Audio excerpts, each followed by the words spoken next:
In this lesson, I'm going to be covering entropy, which is a measure of randomness or disorder. And I'm going to show you how Hess's law can be used also with changes of entropy. Any case, entropy, otherwise change of entropy, is given this S sign, this S symbol. So delta S, the change of entropy, it is also a state function.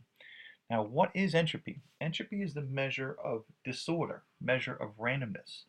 And if you think about the natural tendency for things, and they tend to become disordered.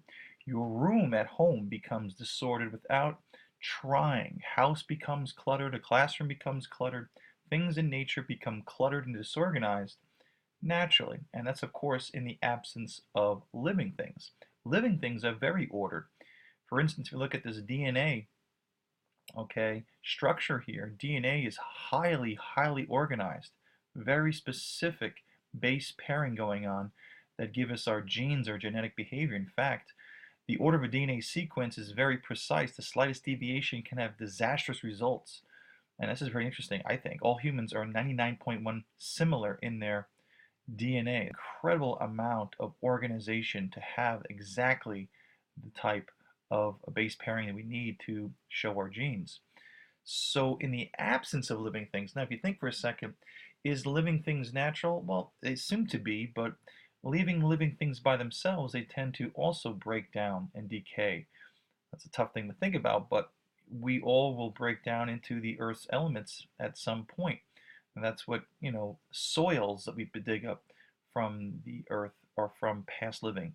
Look at fossil fuels, they're from past living things as well. Things generally decay. Man-made things also, look, the Sphinx here in Egypt is decaying, all right, as all structures are over time. Things break down. Of course, living organisms go against this, and of course, they eat up a lot of energy to fight this seemingly one-way type of direction. And I say one-way direction because entropy is a measure of disorder, and this disorder really gives directionality in how processes occur. As I said, naturally things get cluttered. So the universe seems to work toward this disorganization. As we've talked about before, the universe is expanding, getting more disorganized. All right. Any case, in the absence of living things, which love to become ordered through living structures or living processes that require a tremendous amount of energy to fight this behavior, but unfortunately all living things will lose to this entropy or this way of the universe, this order or this directionality. Now, this directionality really starts our second law of thermodynamics, because in truth, the first law of thermodynamics was talking about how energy is equal to Q plus the work of a system. So the heat plus the work of the system is the total energy of our system. And because everything is conserved, energy released is energy absorbed, the first order or the first law of thermodynamics says nothing about direction of a process, just that all things are possible, all right? That anything that's conserved, you could really have any flow of energy in or out of system in any direction. Case in point, you could have the possibility of an engine that's 100% efficient and having no Q. And of course, that's not possible. There is a direction to this, and entropy is the key. So the explanations of why processes have preferred direction lies in the second law of thermodynamics, which deals with order and disorder and free energy. So we have a word called spontaneity, which we've used in other parts of our course in the last year and a half together. Spontaneity is a measure of this direction. So every process has a preferred direction. Ice likes to melt at a certain temperature. Ice likes to freeze at a certain temperature, which is referred to thermodynamics as the spontaneous direction at a certain set of conditions. A thermodynamic spontaneity refers to the direction that a process will take if left alone and given enough time. So this directionality, which is followed by the universe's ability to go in a direction that favors the universe's increase of randomness or disorder, an increase in the change of entropy, again, it sounds a lot like enthalpy. So this directionality has nothing to do with how fast it occurs. A chemical reaction may be spontaneous, and yet the process may not occur at all. Okay, for instance, octane or gasoline is very spontaneous in its reaction with oxygen. That really means that it will react given the right set of conditions, given what? Activation energy, a spark. Okay, so it doesn't mean that something spontaneous is occurring. It means that it can occur if you put the right conditions together. Atoms that can bond to each other, you would say that they're spontaneous in their reactions. Not that they will be spontaneous when they react. They're spontaneous. The spontaneity is positive. All right. A process does not occur may also be spontaneous, but be very slow or may not be spontaneous. Spontaneity is independent of the rate or speed of a reaction. So spontaneity describes directionality. And this directionality is tied to entropy increasing, randomness increasing. All right. And by the way, how fast something goes, as I said, has nothing to do with how much disorder is created. Its rate of reaction is really tied to the ability of the atoms to react with each other.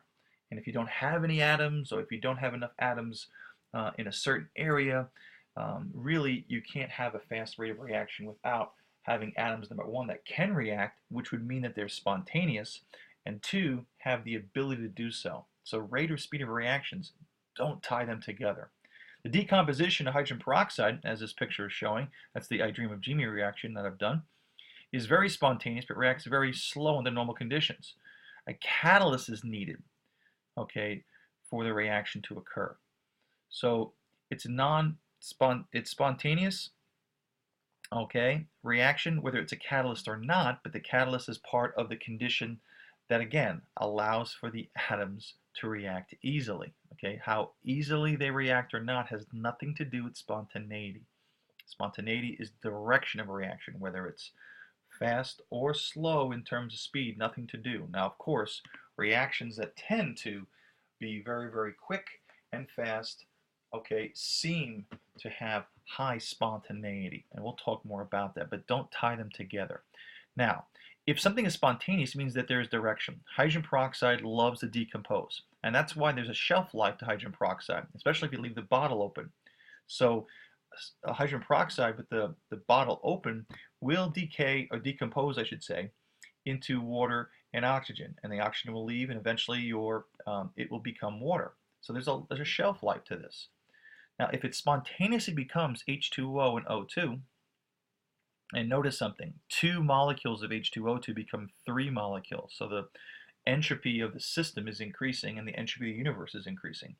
Non-spontaneous would mean the opposite direction. So if it does flow in the one direction, that means the reverse is not going, and that's important.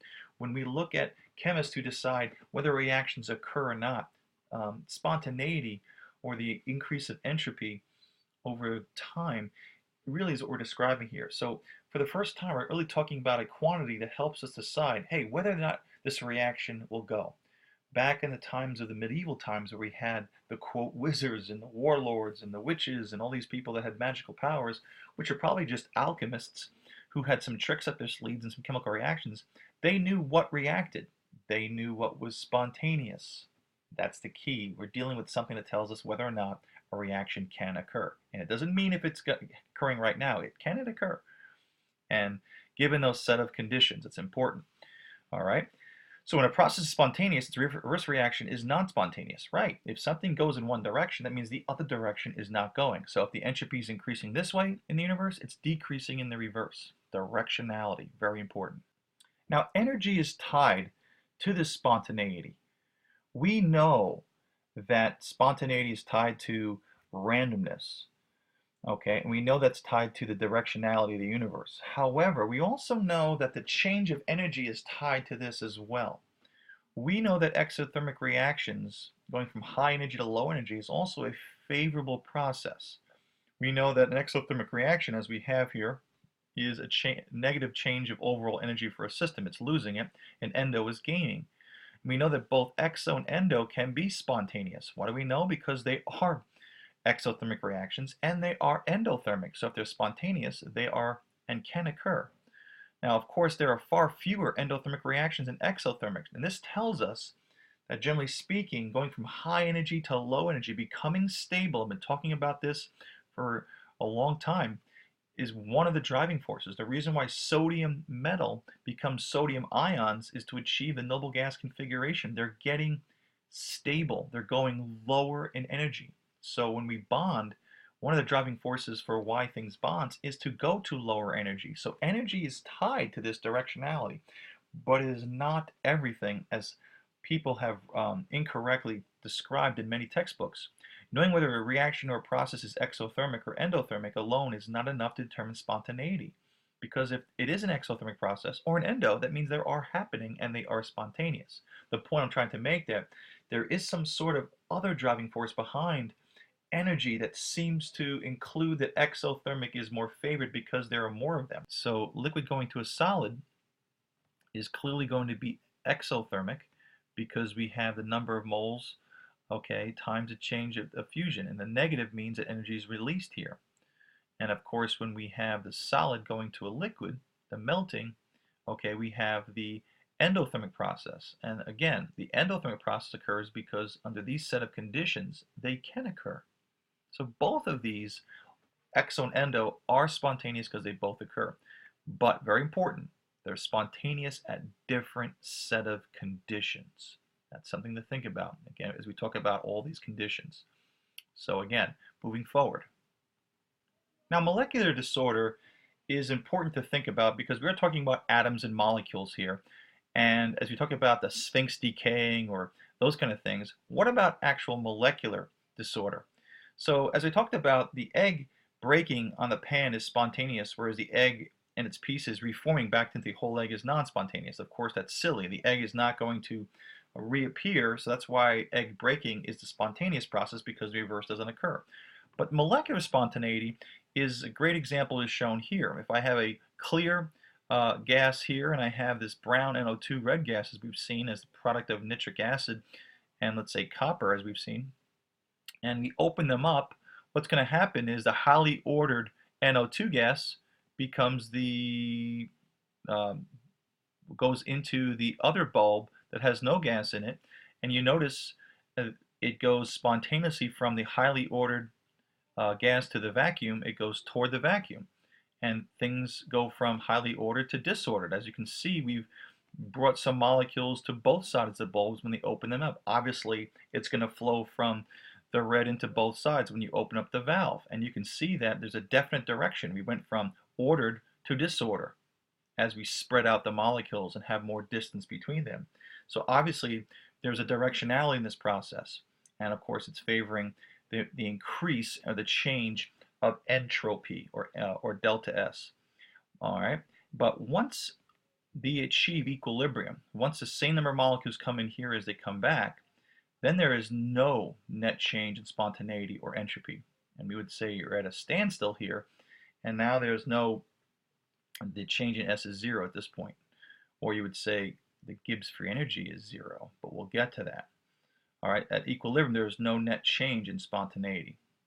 So molecular disorder or entropy are important parts of this directionality. And of course, as I've mentioned, so is energy. Things tend to want to become stable. So energy and disorder are parts of the driving forces. But if it has bothered you, if you look at freezing again, okay, we have a very disordered system of water becoming a crystalline solid, a very organized pattern when it freezes. Clearly, our entropy or change in disorder is decreasing. The amount of disorder we're having is decreasing. That's not what we want for the universe. The universe, we want to increase our disorder. So this is going against the universe. How can this happen if we've said the universe's entropy has to always increase? Well, the connection here for molecular disorder is the motion. What happens is for water to freeze, it's got to lose this Q or this heat. The heat given off makes the gas molecules close enough, believe it or not, increase its molecular speed.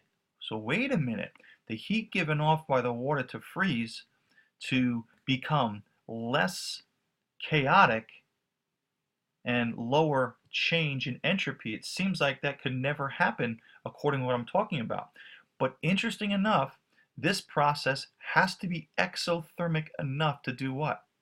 Exothermic enough to make the molecules have so much disorder with that increased energy that this increase of disorder of the gas around the water freezing overcomes the increase in entropy of the system when it crystallizes. I'll say it again. This organization of energy is another way to look at it. So energy is released, and this energy makes the molecules so disordered around it, okay, that the energy of this disordered motion overcomes the order created. So we're making the gas molecules move so much faster around the water freezing because heat is being released in all directions for water to get ordered, that we're saying these gas molecules are now moving faster because of the increase in energy. Their disorder increases enough to overcome the order created by the crystals, and this is why it works. So if something becomes a solid, the only way that it can work is energy has to be released. So when we have cement, when we have plaster of Paris, if you ever had a broken arm or anything becoming solid, if you ever put plaster of Paris on your arm and they let it dry, it's going to get warm. In order for something to be spontaneous and go from a solid to a liquid to a solid, energy has to be released so that there is more disorder in the surrounding gas molecules to overcome the order you're creating. That means that anything that becomes a solid, my friends in chemistry, will and has to be exothermic enough to drive the direction this way. If it's not exothermic, it doesn't happen. So anything becomes a solid gives off heat. Remember the hand warmers last year? Remember that reaction? Okay? So spontaneity must be evaluated in terms of the organization of energy as well as the organization of matter. Chemists have measured many spontaneous processes and always get their same result. Any spontaneous process collectively increases the disorder of the universe when you consider not just the order of the atoms in the system, but also the disorder created by the energy changes around that system. Very, very cool. So here we are with the second law of thermodynamics, which now, as you can understand, is about the energy that we talked about and also the entropy of the molecules, the molecular entropy. So now we have a way to combine energy in terms of its order and also the system's molecules, the molecular disorder. So increasing disorder, whether that's from the energy, okay, being released, that will cause the outer surroundings to become more disordered, or the molecules themselves becoming more disordered, is a qualitative criterion for preferred direction of a chemical process. So the bottom line here is the total entropy when you consider the molecular entropy and the entropy of the motion is always increasing. Okay, so the total entropy of the universe increases as in a spontaneous process always. Now, the first person to work with this entropy or the many different combinations of things that occur is Ludwig Boltzmann, and that's his bust here. That's in front of his, I believe, his tombstone, which has this essentially his formula for entropy. So he's first to define an entropy is his Boltzmann law constant, which we've later learned in this course is nothing more than the universal gas constant, times a natural log of the ways that things can move in a system can be described in many ways, many different positions and movements. Now, for simple systems like cards or things of that nature, there's only a certain number of ways you can have cards or a different number of suits and numbers. And if you're talking about card games, there's a finite number. But when you're talking about molecules and the motions they can have, and the possibilities are almost endless. So this formula, although was very good in defining entropy with this constant of how things are moving, with a natural log. Ooh, let's pop it in there. Natural log is the essentially how many of the what exponents base e that we have. Now, why base e? Because if you have things that are moving, they can hit other things, and they can be, and the natural progression of one molecule hitting others and causing other molecules to move is better thought of in natural logs, or base e, as we'll talk more of. In any case, according to this equation, entropy is equal to a constant and is multiplied by the natural log of the number of waves. However, applying this equation to molecular motion is so very difficult because there's just so many different ways you can have molecules moving. So scientists have found it easier to deal with entropy in terms of the change of entropy, not absolute entropy. Okay, so the delta S in the universe is always increasing, and we deal with the actual change in entropy other than the actual value itself. Now, when we study entropy, we have to understand that we have to set a couple of conditions, or at least one important condition, to start measuring entropy. And the first is that we have to be at constant temperature. Now, if you think with me for a second, if I have a system going from, let's say, a disordered state, let's do, Christmas. The change of When we study entropy, we have to assign one important variable a constant value to study it.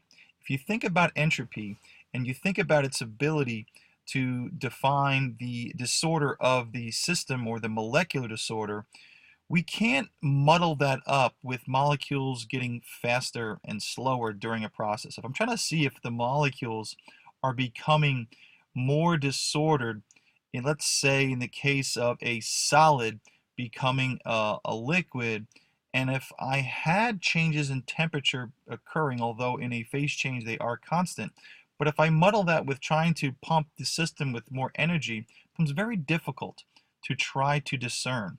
So keeping temperature constant is very important to keep motion constant throughout the system so it can just gauge the changes of the entropy in terms of chemical changes, in terms of different number of molecules being made, or new gases being made, or less gases being made in that fashion. So there's three cases where we make this distinction to keep temperature constant that will cover just about all the chemistry so that we can actually study this entropy. First of all, phase changes, as I just kind of mentioned, take place at a constant temperature, meaning that the kinetic energy is converted to potential as in a heating curve, or the potential is converted to kinetic in a cooling curve. The second is that under conditions where the temperature is held constant, like in the human body, the chemical reactions are basically held at one constant temperature, or about constant, or a thermostated automobile engine that's burning at a certain temperature because the cooling system is keeping it at a certain temperature. And also, this one is really important, is that if you don't have a phase change or a scenario where you're keeping the temperature constant, like in an automobile engine, consider the surroundings as vast as the universe may be so large that they can absorb or release significant amounts of heat before the temperature changes significantly. Think about burning a piece of Cheeto into a classroom air. Well, the air temperature really is not going to increase significantly enough for you to notice when one Cheeto burns. And this would be an example of a constant temperature scenario. So these three cases will in fact allow us to study entropy, and most chemical reactions can be considered in these scenarios. Now, the Boltzmann equation defined entropy in terms of molecular disorder. Entropy can also be determined in terms of heat flows. Now, the molecular disorder kind of falls off because there's too many ways, too many W's or ways at which molecules can move for his equation, but we can be defined in terms of heat flows. This definition of entropy involves an equation linking the change in entropy of a system with the heat flow and temperature. So this T is constant, and this would be the heat flow going into or out of system. Notice the T, constant T. Remember, Q of P is that isobaric condition we talked about with enthalpy. So we're defining the heat under constant temperature scenarios. And the change of S is essentially the ratio of the heat absorbed or released over the temperature of the system. So if you think with me for a second, if my temperature is really low, which means the system is barely moving, let's say closing in an absolute zero, any heat I had gaining especially over a small number makes this change great. On the opposite ends, if I have a tremendous amount of temperature, compared to the Q, there's not going to be much of a change. So when heat flows at constant temperature, the entropy change is equal to the heat transferred divided by the temperatures in Kelvin. And this is important units. These units are joule kelvins. The reason why I bring them up because many of our thermodynamic quantities are not this small. They're kilojoules. So you have to be aware with delta S, we're in joules. And you may say, well, why so small? Well, because this ratio is not going to be big. And if you think in terms of the amount of energy to go from a solid, liquid, and gas, or the amount those energy changes of entropy or per Kelvin can't be that large, okay, in terms of the kilojoules that enthalpies have, and of course that delta G's or Gibbs free energies will have, and we talk about them. Another way to describe Q of T or delta S, or at least think about this, I guess a slide that discusses what I just said. At low temperature, there's little disorder, so any addition of a given amount of heat increases this disorder significantly. Another way to think about it. And at high temperature, high constant temperature, there's a considerable amount of disorder already, so adding the same amount of heat increases disorder by a smaller amount. So you need a lot of temperature, a lot of heat to change something that's already disordered with a higher temperature. So the Q of T represents how heat flow changes the molecular motion of the surroundings or the system, and the T represents how much thermal disorder is already present in the substance. Another way to look at it, when this equation is used to determine delta S total, okay, so we carry by the change, delta S of the system plus delta S of the surroundings is always a positive value, okay, always results. We deal with it this way. So a new state function of entropy provides a thermodynamic criterion for spontaneity. In any spontaneity process, the change is greater than zero, showing that the total S or entropy is increasing. Again, we're after a change rather than absolute. So delta S of the universe has to equal the system plus the surroundings. So if we notice that we know that the change is always greater than zero, okay, and because the system is going to release disorder into the surroundings, these two have to equal the universe. So let's look at ice melting one more time. So the change of S is the Q of temperature, okay, how much heat is flowing into our system, and of course this is the temperature that's constant. So we have the Q of the ice is equal to positive 1202 times 10 to the 4 joules. That's how much heat that the ice is absorbing to melt. The Q of the surroundings, of course, is opposite in sign to show that energy is being lost by the surroundings exothermically and endothermically absorbed by the ice.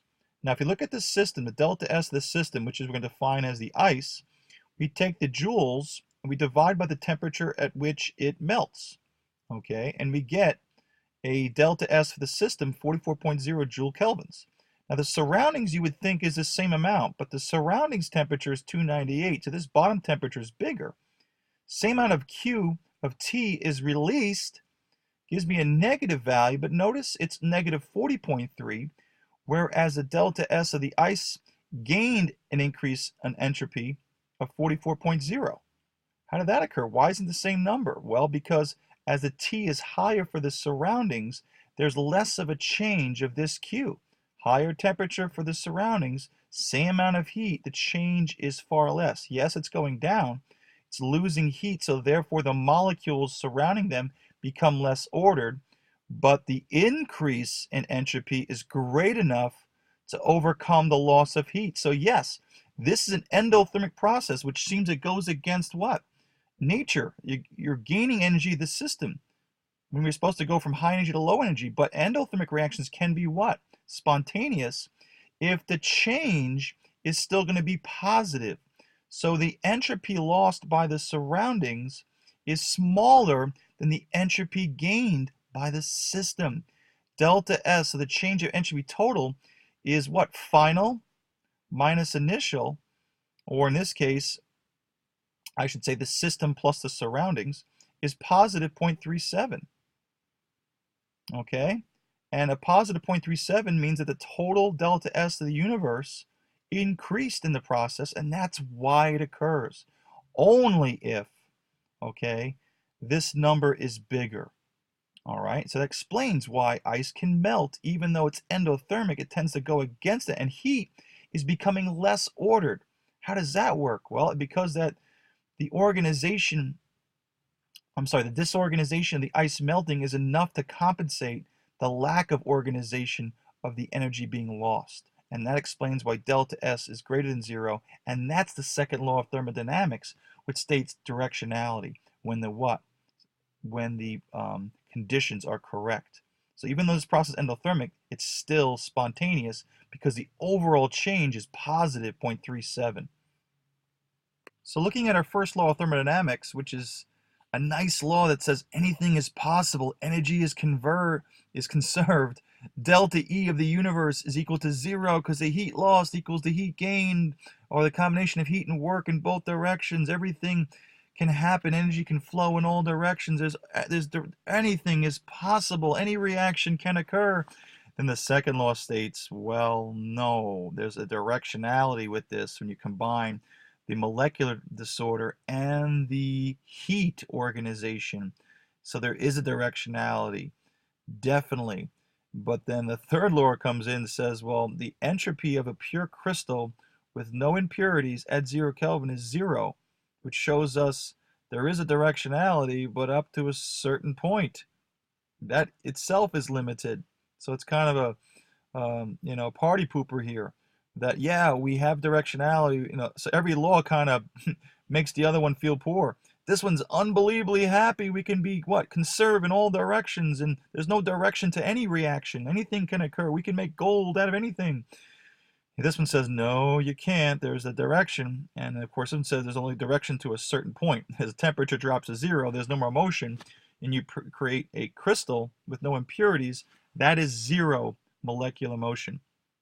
Unlike enthalpies, entropies has a starting point at absolute 0. Now, enthalpies, the change of enthalpy doesn't have a starting point.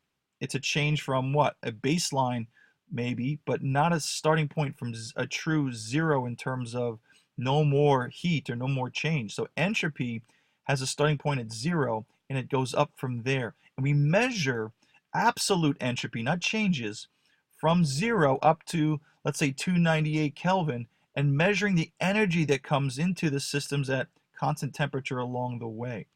So when we measure absolute entropies, we do so, okay, by starting at 0 and measuring how much energy goes into each system, like we did previously, to a certain temperature.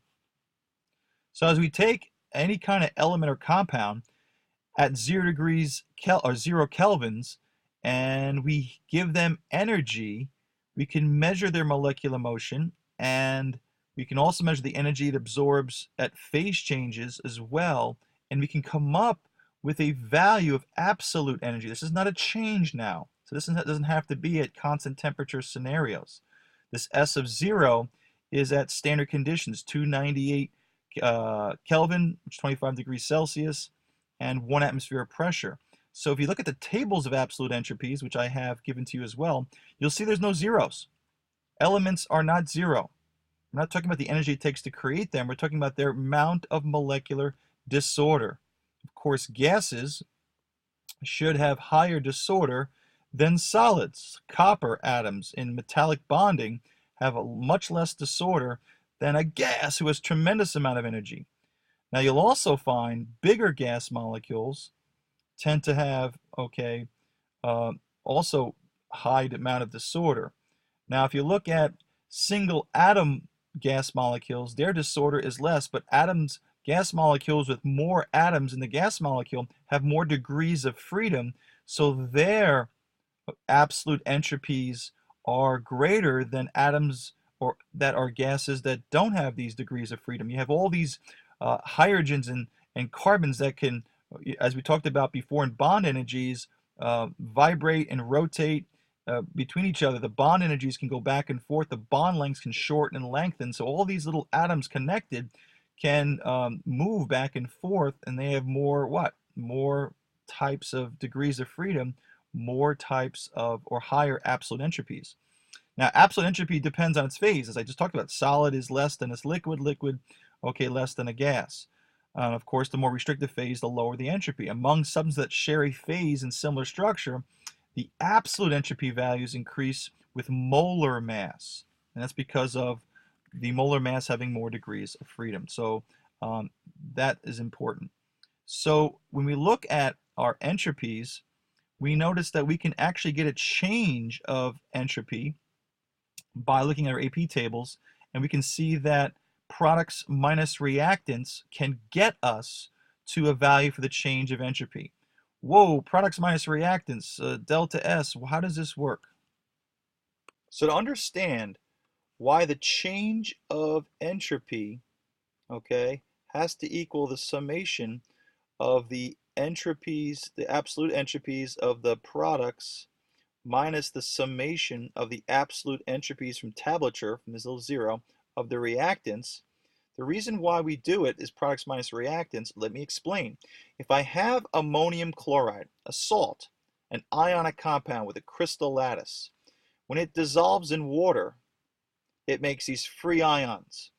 Okay, and these ions have a lot of degrees of freedom in terms of their ability to move. So obviously these ions are going to have a lot of freedom. Now, I'm not considering the energy here for those purists out there. I'm just considering the idea why we do this for in terms of just the system. Just the system.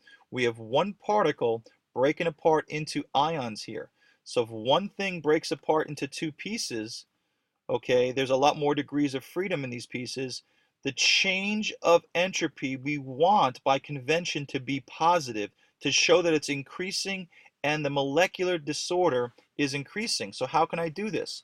Well, if I take my ammonium chloride, and remember the zero baseline or the definite zero we have, okay, is at 0 Kelvin. That's the definite.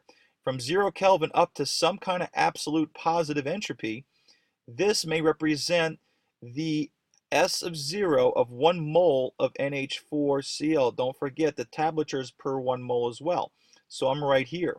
Now the individual absolute positive entropies for ammonia and chlorine combined is probably somewhere like this. And if you notice, the change of entropy is increasing. And we want to show that delta S is positive for the disorder increasing. So what do? The only way to show a positive is if we take the positives, or the products combined sum of their absolute entropies and minus the reactants. So make them numbers either. This is 100 and this is 60. Obviously 100 minus 60 gives us a positive 40 joule per Kelvin entropy change. And that's how we do it. So the reason why it's products minus reactants is to get a positive value.